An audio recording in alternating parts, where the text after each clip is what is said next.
Pasensya na, pasensya na. Hindi ko sinasadya. Salamat at nailigtas mo ang buhay ng ama ko, ngunit nagawa ko pa rin ito. Paumanhin talaga. Ayos lang, ayos lang. Kasalanan ko rin, hindi ko nakontrol ang posisyon ko. Hindi kita masisisi, senior sister. At saka, ligtas tayong nakapasok, ngunit baka sa Jade Garden, mas marami pa ang problema. Ang mga tauhan ng Yangwei Escort Agency ay walang formation talent tulad ni Junior Brother Ye. Para mabuksan nila ang sacrificial altar, kailangan nilang maghain. Kaya gagamitin nila ang pakikipagsapalaran para akitin ang lahat. Buti na lang at maswerte tayo kaya ganito ang nangyari. Hindi ko akalaing magpapadala sila ng Peak Martial Grandmaster na nagtatago ng kanyang martial Dao intent. Kung hindi ko inilabas ang lakas ng aking bloodline para sirain ang pressure, baka napatay na nila tayo. Kasalanan ko dahil sa akin kaya napahamak ang mga junior brother. Hindi ko akalaing makakaharap ko sila at hindi ko ring akalaing maglalakas loob silang gawin ito. Basta maipadala ko ang impormasyon tungkol sa background ng Elig, ayos lang kahit mamatay ako. Hindi nila tayo matutunton. Umalis na tayo, malapit na ang mga yon. Mayroon silang Peak Martial Grandmaster, isang Martial Master, at 10 martial artists. Kung maharap natin sila ulit, tiyak na hindi tayo mananalo. Mas mabuting maghanap na lang tayo ng lugar na mapagtataguan.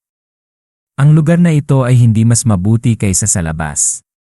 Kahit saan ay may ambush formations. Kung naglakas loob silang pumasok dito, baka manatili na sila rito magpakailanman.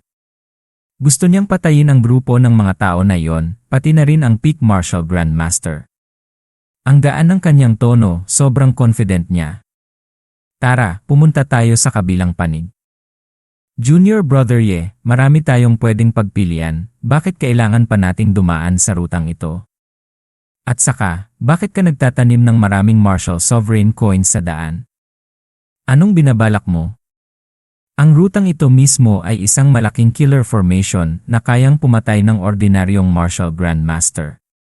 Dinagdagan ko lang ng kaunting lakas para masigurong mapapatay nito ang Peak Martial Grandmaster. Kayang pumatay ng Martial Grandmaster. Dapat ay nasa high-grade killer formation na yon. Paano mo nagawang dagdagan ang lakas ng formation sa grade na yon gamit lamang ang Martial Sovereign Coins? Sa daan papunta rito, wala akong nakuhang mga materyales sa paggawa ng formation, kaya gumamit na lang ako ng Martial Coins bilang pansamantalang pamalit. Pasensya na, senior sister, pinatawa kita. Kung nagawa mo ito gamit lamang ang Martial Sovereign Coins, hindi ko akalaing makakakilala ako ng isang pambihirang tao. Mababa pa ang iyong cultivation, ngunit ang iyong confidence ay nakakapanatag. Sa totoo lang, isa lang siyang 3rd grade martial warrior. Ang kanyang cultivation ay mas mababa kaysa sa akin. Ngunit hindi ko maiwasang magtiwala sa kanya. Nakakapagtakang gusto kong umasa sa kanya. Siguro dahil nailigtas niya ako. Senior sister, sa loob, nagmarka ako ng isang formation ay tandaan mo. Magagamit natin yan para sa kaligtasan. Salamat ha, tatandaan ko yan. Sobrang maalalahanin niya. Sino nang mag-aakalang ganito siya kay Nat? Hindi. Bakit puro positibo ang iniisip ko tungkol sa kanya? At saka, habang tinitingnan ko siya, mas lalo siyang gumagwapo. Kung magpapatuloy ito, hindi ito tama. Siguradong mayroon din siyang mga pagkukulang Tama. Hindi ko siya pwedeng isipin ng ganito kaganda. Ay, tama. Senior sister, paglabas natin, may gusto sana akong ipatulong sa'yo. Kung makakaligtas tayo, kahit 100 bagay ay tutulungan kita. Hindi naman ito malaki. Sa harap ng ibang mga Jade Maidens, gusto kong magpanggap na minamanyak kita. Ano? Bakit napakabastos mo? Isa pa, hindi pa tayo masyadong magkakilala. Kaibigan lang tayo sa gitna ng kaguluhan, kaya hindi ito naangkop. Kahit baliktarin mo man, ako dapat ang unang magsabi ng ganyan. Ha? Ang ibig sabihin mo? Wala namang ganyan sa quest completion bonus, hindi ba? Senior sister, kung sobra sa'yo yon, magpapanggap na lang akong aksidente. Quest completion bonus? Ano ba yan? Mukhang sobra akong nag-isip. Nahanap ko na ang dalawang asong iyon. Scene Transition, Chapter 217, Supreme Divine Art, Kissing Tongue helps catalyze formation, kayo nga talaga ang hinahanap ko. Sa huling pagkakataon, nakatakas kayo. Ngayon, hindi na kayo makakatakas. Anong nangyayari dito? Aray! Young Master, umatras ka. May kakaiba sa lugar na ito. Anong nangyayari? Ang mga puno ay gumagalaw at ang kanilang atake ay katumbas ng atake ng isang martial master. Ano? Nasa malalim na kabubatan tayo. Bawat dahon, bawat puno ay may lakas ng isang martial master. Kahit ako ay hindi makakalaban. Ang mga sanga ng puno ay mayroon ding mga runes na nagpapakita at nagtatago. Anong gagawin natin? Young Master, hindi natin sila pwedeng hayaang makatakas. Hindi madaling hanapin ang mga yon. Hindi madaling pakawalan sila. Runes. Ang buong kagubatan ay isang malaking killer formation na tumutubo rito. Huwag kang mag-alala. Kahit gaano kalakas ang mga puno, puno pa rin sila. Hindi sila pwedeng gumalaw ng malayo. Ang haba ng sanga ang nagtatakda ng kanilang atake. Basta makontrol natin ang range, walang dapat ikabahala. Killer Formation Activation. O Diyos ko! Ganito pala? Ano? Ina. Gumagalaw nga talaga. Ano nung pinagsasabi mo? Puno ba talaga to? Sobrang nakakalito. Tiw, tiw, tiw. Aray. Nabali ang braso ko. Ang binti ko. O Diyos ko. Ang proteksyon ng ki ay walang silbi. Ano ba talaga ito? Ang dalawang asong iyon ay nagtatag ng ambush. Kung magaling kayo, harapin niyo ako ng harapan. Kahit sino nang may utak, hindi haharap sa'yo ng harapan. Mamamatay lang ako. 1 hour later. Aray! Matapos nilang pumatay ng mga tao, sinisipsip pa nila ang dugo ng mga katawan. Pati ang mga damit at armas ay hindi nila pinalampas. O Diyos ko, ang formation na ito ay napakasama. Hindi ko akalaing ganito kalakas ang kapangyarihan nito. Kung ordinaryong tao ang mapadpad dito, hindi nila malalaman kung bakit sila namatay. Junior Brother Ye, umalis na tayo rito. Nakakatakot dito. Elngan. At saka, kung ang lugar na ito ay isang maliit na mundo, siguradong mayroon ding mga kayamanan. Tingnan natin. Di ba kayamanan lang iyon? Ano nang meron? Sabog agad? Junior Sister Beiming, gamitin mo ang iyong martial Dao spirit para dagdagan ang kaalaman niya. Bihira kong makitang seryoso si Beiming. Tama nga, ang lugar na ito ay nilikha ng isang martial god. Kahit si Beiming ay mahihirapang labanan ito. Naiintindihan ko na. Gusto pala ng master na turuan ang batang babae. Naiintindihan ko na. Kaya pala ayaw siyang patayin ng master. Ay, bakit? Mayroon na akong si Lanner, kaya bakit ko pa iisipin ang ibang babae? Tama. Hindi lahat ng babae ay katulad ni Sulan na may spotless physique. Ang bloodline ng babaeng ito ay hindi rin ordinaryo, ngunit hindi ito pinapansin ng master. Napakagahaman nga.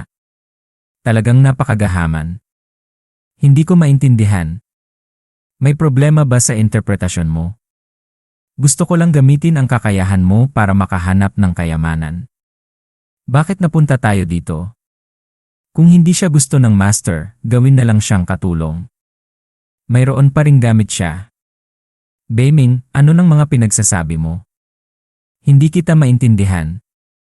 Huwag ka nang magsalita tungkol sa ibang babae, lalo na sa harap ni Lanner. Ay, malinaw na isang first-class physique at bloodline ang sinayang mo. Junior Brother Ye, anong tinitingnan mo? Wala. Tara na. Sa wakas, pagkatapos maglaban sina Senior Sister at ang leader ng Black Dragon Squad, nasaktan siya. Salamat sa ginawa ng senior sister na iligtas mo ako. Ano ba yan? Ano man yon, trabaho mo pa rin yon. At isa pa, matagal ko nang gustong pagtripan ang lalaking yon. Ang sarap makipaglaban sa kanya. Mas malala pa ang sugat niya kaysa sa akin. Hanggang kailan mo pa ako hihintayin? Dapat bumalik ka na sa inyang sekta. Ano ba iyang inyang sekta? Ay naku, limitado ang pasensya ko. Kung hindi nakialam ang ama ko, alam mo na ang mangyayari. Chen Wei, wala ka bang kahiyan? Huwag kang magsinungaling. Sa tingin mo, karapat-dapat ka kay Yukian-kian. Ito ang East Ki Academy, hindi ang Yin Yang sekta. Yin Yang sekta. Siguro nga Yin Yang sekta yon. Sigurado akong hindi yon Yin Yang sekta. Sa tingin ko lang. Hayaan niyo akong magpaliwanag. Murong Sikiao, problema ko ito, hindi sayo. Pagkatapos mong iligtas ang pamilya ni Yukian-kian, umalis ka na lang. Senior sister, anong nangyayari? Nakagawa ng paglabag sa patakaran ang kapatid ni Yukian-kian at ikinulong. Baka maparusahan siya. Ang ama ni Chen Wei, isang elder, ay gumamit ng kanyang kapangyarihan para sagipin ang kapatid ni Yukian-kian, pero kailangan munang pakasalan ni Yukian-kian si Chen Wei. Bakit kailangang gumawa ng ganoon si Tia? Nakapagnakaw ang lalaking yon ng mga kayamanan mula sa sekta. Ano? Nagnakaw siya ng mga kayamanan mula sa sekta. Nagnakaw siya ng Tuyin Celestial Artifact. Yung artifact na yon ay para sa paghahanap ng kayamanan. Napakahalaga nun. Hindi yon mabibili ng kahit anong pera. Ang tinatawag na Tuyin Celestial ay ang lugar na sinasakop ng Yin Yang sekta. Sa labas ng Chanyuan Continent, mayroong maraming maliliit na mundo. Ang bawat lugar ay may maraming yaman na makakatulong sa sekta na maging mas malakas. Kung nakawan nila ng gamit ang Tuyin Celestial noon, hindi naman malaking problema yon. Ngunit 5 taon na ang nakalilipas, lumitaw ang isang nakakatakot na monster sa Tuyin Celestial. Pinatay nito ang lahat ng disipulo roon. Ang monster na yon ay may kapangyarihan ng martial god at sinakop ang Tuyin Celestial. Kaya nagiging delikado ang lugar na yon. Ang monster na yon ay maaaring kayang kontrolin. Kung bumalik ang master sa Yin Yang sekta, pupunta ako sa Tuyin Celestial. Maaari kong ituro sa master ang paraan para kontrolin ang mga insekto at mamuno roon. Sobrang high-tech naman. Sige, susundin ko ang gusto mo. Yukian-kian, may utang ba sa'yo ang lalaking yon? Bakit ayaw mong sumama sa akin? Mayroon ka na palang ibang lalaki. Ang babaw ng paningin mo. Maliban sa itsura niya, wala siyang mas mahusay sa akin. Umalis ka na bago kita gawing inutil. Depende sa'yo. Murong Sikiao, matapang ka para protektahan siya. Huwag mong kalimutan ang kalagayan mo ngayon. Bukod sa akin, walang makakapagligtas sa kapatid mo. Walang kinalaman sa kanya ito. Kahit protektahan niya ako, anong pakialam mo? Ayon sa mga tuntunin ng sekta, papatayin ka 3 taon mula ngayon. Kaya ngayon, hahanapin ko ang kayamanan. Kung mamamatay ako sa Tuyin Celestial, kapalaran ko na yon. Chen Wei, wala tayong kahit anong relasyon. CJ. Kung gusto mong mamatay, sige. Tutulungan kitang maghanap sa katawan mo para sa kabaong, sa oras na maging pataba ka na, hindi ka na makakatakas. Senior sister, paano ako makakatulong sa sitwasyong ito? Kailangan dito ang Martial Sovereign. Kung magpunta ang Master, wala rin siyang laban. Kung pumunta ang Ancestor, baka hindi siya magawa. Kahit pumayag siya, hindi naman ganoon kalapit ang relasyon niyo ni Yukian-kian. Hindi rin madaling humingi ng tulong. Ano ba yan, ang gulo-gulo na? Ano man ang mangyari sa Tuyin Celestial, pupunta pa rin ako roon. Sa oras na yon, huhuliin ko ang kamay ni Tia. Sa paningin ko, mga lalaki kayong walang respeto. Dahil sa'yo, binabaliwala mo ang aking kalagayan. Abala kayong naghahanap sa akin, inaakala na malinis ang puso ko. Inabanduna ang lahat ng sakit para maging alalay nyo. At ano naman ako? Hinihipo-hipo niyo ako sa harap ng lahat. Malandi na pala talaga ako. Dapat na akong tinapos ng mga kalalakihang iyon. Ngayon, ipapakita ko sa iyo ang resulta ng panloloko sa amin. Siguro magagapi kayo niya. Malakas siya. Siya ang kamag-anak ko, kaya normal lang na maging malapit kami. Ano man ang kalagayan niya, walang pakialam sa inyo. Tama. Yung tinatawag na half-year na panliligaw na yon ay walang kwenta. Sa simula pa lang, voluntaryo lang ang lahat. Huwag kang magpanggap na walang kasalanan. Sige, kahit malapit ka sa iba, okay lang. Pero bakit kayiming pa? Sa kamay ng lalaking yon kaya tayo napahamak. Bumagsak tayo sa kamay ng inyang unyon. Kailangan niyong bayaran ang lahat gamit ang inyong katawan. Mag-ingat kayo. Malakas siya. Mukhang lalaban na ako at gagamitin ang secret method para tumakas. Junior brother. Bakit ka nandito? Napadaan lang ako rito at nakita ko ang nangyayari. Wala ito. Si Iming ang may kasalanan. Sa kanya kaya tayo napahamak sa kamay ni Murong Sikiao. At pati na rin kay Yu Qianqian na lubhang malupit. Kung gusto niyong maghanap ng gulo sa akin, puntahan niyo ako. Bakit kayo nang bugulo sa isang babae? Ano ba yan? Masyado siyang malakas. Kung lalabanan niyo siya, mamamatay tayo. Kahit ang pinuno natin ay nabugbog ng dalawang babaeng yon. Malapit lang dito ang Yinyang Unyon. Hindi tayo pwedeng gumalaw. Kung hindi, babalik si Murong Sikiao. Kung walang kahit anong cultivation base, madali kitang papatayin. Sasabihin ko sa inyo kung ano ang kapangyarihan na pagmamay-ari ko. Habang buhay lang kayong nasa likod ng mga babae. Napaka-ignorante nyo. Hindi nyo alam ang kapangyarihan niya. Pati ang mga guro ay kayang talunin niya. Loko-loko na kayo. Kung inaasahan na ang quest na ito ay magdudulot ng problema kay Tia, sinigurado na ni Yu ang kinalabasan nito. Huwag kang mag-alala, junior brother. Tama. Junior brother, hindi mo ba sinabi na pupunta tayo sa Supreme Building? Hindi ko alam kung kailangan pa ba natin ngayon. Ay, gusto niyong pumunta sa Supreme Building? Mukhang mayaman ang Yiming na yon. Sa tingin ko, ordinaryong tao lang siya. Kahit naman tayong mga estudyante, pwedeng kumain doon. Lumalapit siya kay Minruyo ng ganito. Gusto ko siyang saktan.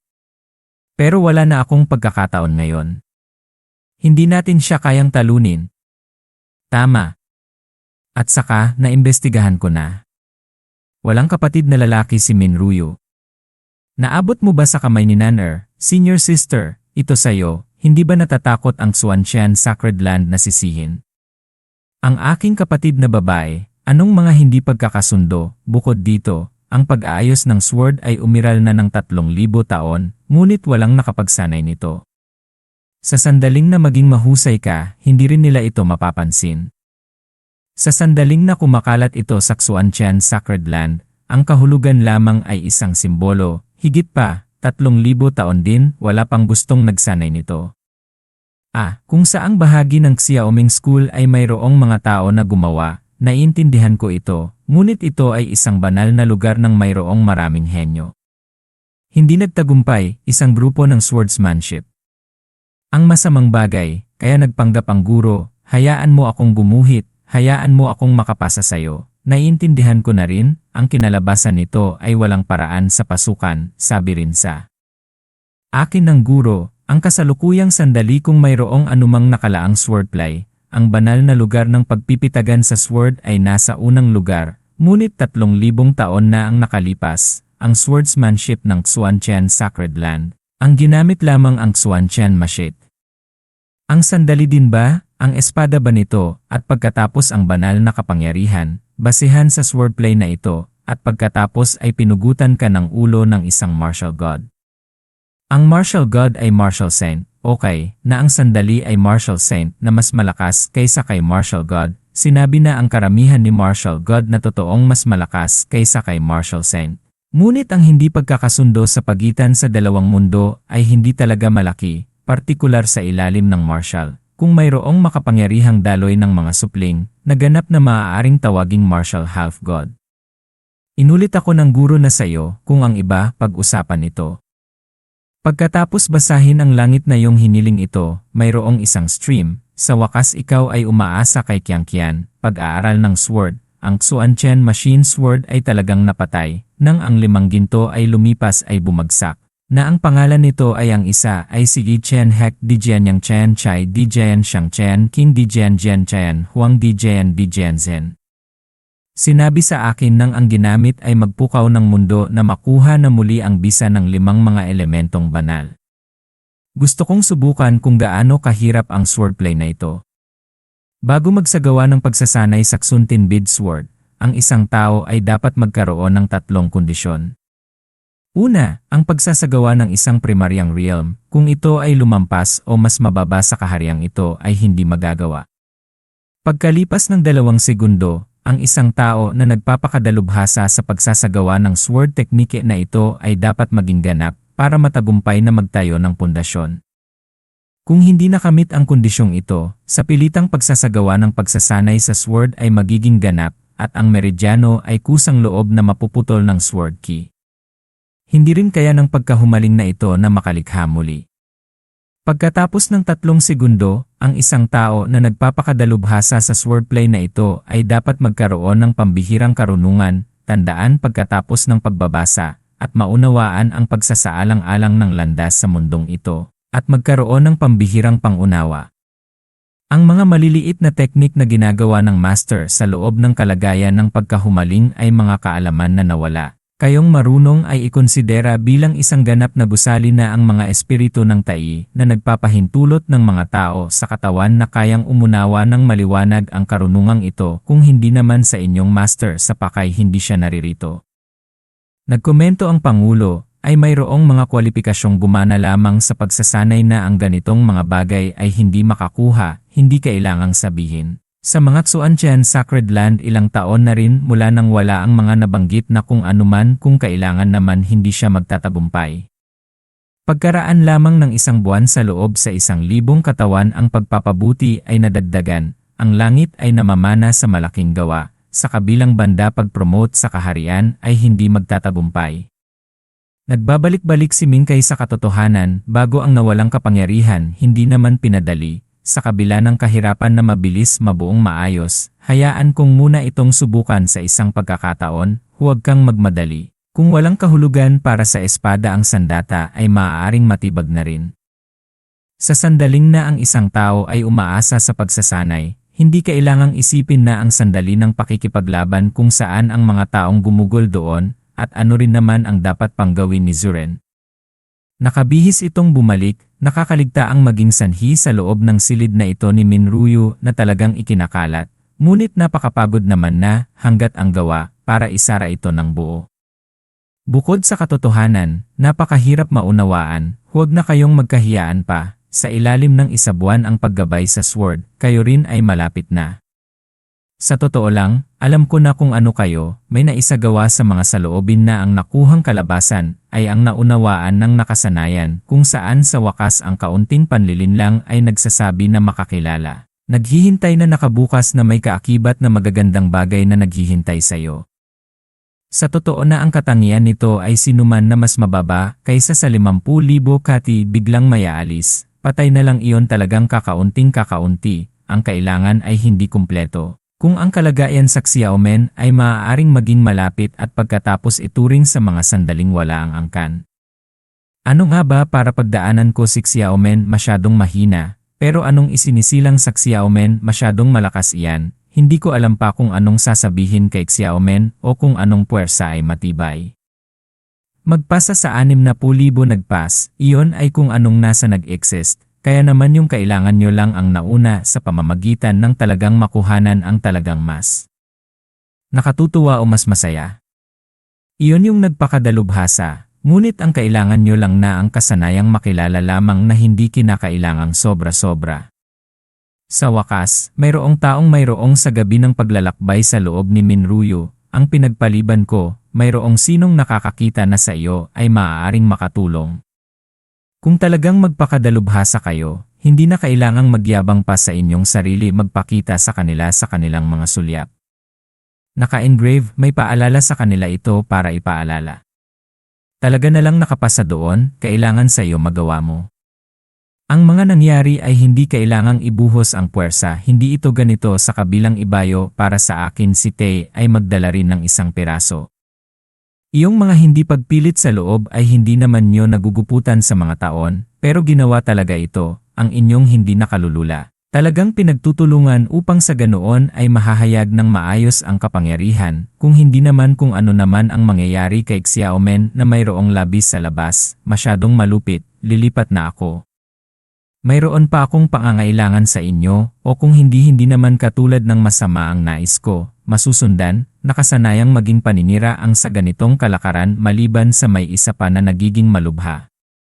Talaga yan yung nagdudulot ng panlilinlang sa gabi o iyan kung anong kalubhaan na masusundan ng kapangyarihan sa loob ng sandaling iyon, na ang lahat sa kamay ay magdadala sa lahat. Hindi naman ang mga nangyari lang dahil nagkataong lamang, ay ang isang nagdudulot ng gawi-gawi.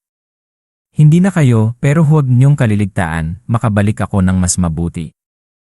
Anong nagpasa doon ng hindi pinababayaan, sinabi ang angkop sa kaligayahan, dahil mayroon ba sa loob ng nagmumula sa mga nagdaang pangyayari. Ito lamang ay nagpakadalubhasa ng talagang malalaki sa sandaling nasira. Magawa iyon ng pagkatuto sa ngayon ay nakaraan sa sayo. Hindi ninyo matalikdanan na sayo sa mga gabi. Hindi ninyo na hindi na kailangan kong sabihin kung ano ako nag-exist, ngunit hindi naman ako nag-exist.